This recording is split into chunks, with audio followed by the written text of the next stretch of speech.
കേടായ bike start ചെയ്യുന്നതിനിടെ തീ പടർന്ന യുവാവിന് ഗുരുതരമായി പൊള്ളലേറ്റ യുവാവ് തൃശൂർ മെഡിക്കൽ കോളേജ് ആശുപത്രിയിൽ അതീവ ഗുരുതരാവസ്ഥയിൽ ചികിത്സയിലാണ്.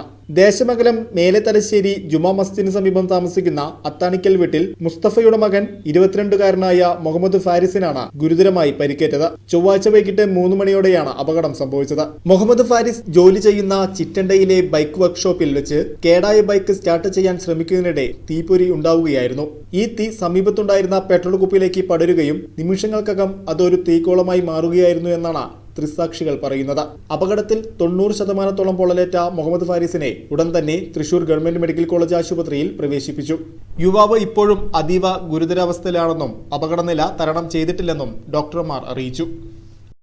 തിരുവല്ലോമലയിലെ മികച്ച അതിഥി മന്ദിരമായി ആനമല ഹോം സ്റ്റേസ്. അവധി ദിനത്തിൽ കുട്ടികൾക്കും മുതിർന്നവർക്കും ഉല്ലസിക്കാൻ നീന്തൽക്കുളവും പാർക്കും. പഴമയും പുതുമയും സംഗമിക്കുന്ന ആഫ്രിക്കൻ ടെന്റ് ഉൾപ്പെടെയുള്ള താമസ സൗകര്യങ്ങൾ, അതിഥികൾക്കായി വ്യത്യസ്ത രുചിലോകമൊരുക്കുന്ന തനത് വിഭവങ്ങളും. Anamala home stays, Kattukulam, Thiruvilwamala.